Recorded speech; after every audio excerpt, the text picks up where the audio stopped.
And I want to thank the regional group for giving me the opportunity to speak on this and for putting the spotlight on sustainable development for our regional and rural areas.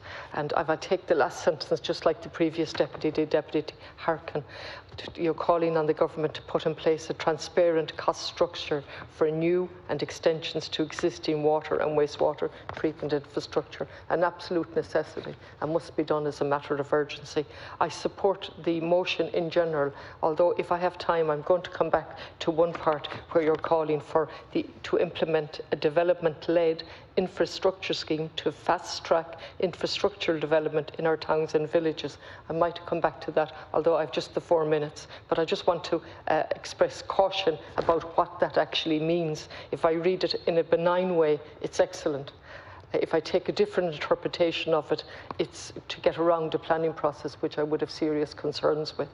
In relation to Irish Water and the comments that have been made, I proudly co-signed a bill back in November 2016 to make sure that water was owned by the people of Ireland. It's got nowhere, and subsequent bills have got nowhere, and that would be the first step in creating confidence and trust.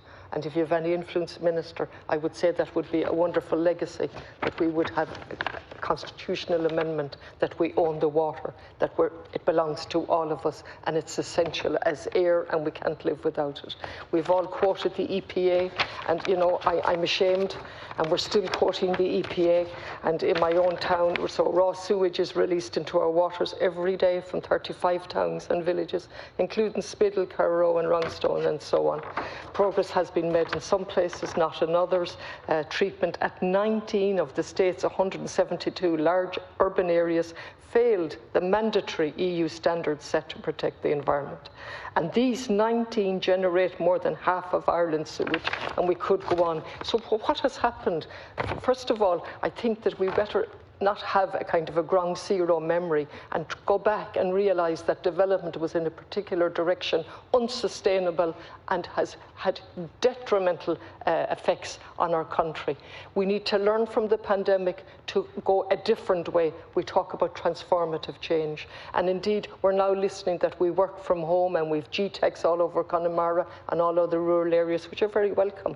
But with that, we need a commitment from government for balanced regional and rural development, which is not evident on the ground. It's certainly not evident in Connemara, nor in South Mayo, in Kinmail and Shrule, which is part of Galway West. And we look, I'm tired of sort of the blame of Irish Water. It should never have been created. Now that it has been created, we need to make it owned by the people of Ireland, the water, and if they're going to manage it, so be it. We need for it to have transparency so that it comes under the Public Accounts Committee and the Controller and Auditor General. There's no monitoring at all of Irish Water. We set it up so that it was set up so it could be distant from us, so we could blame. We ran down the local authorities.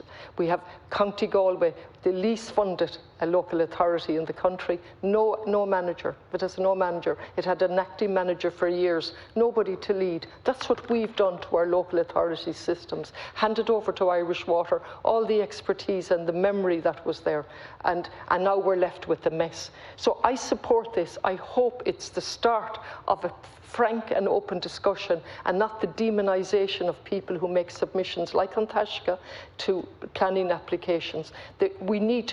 Planning has worked, in my opinion, as long as it's resourced and adequately funded, and everybody, including An Taisce, including myself, are entitled to make submissions on any planning application. The planning system should be so robust that it's able to deal with those in a timely manner. Thanks.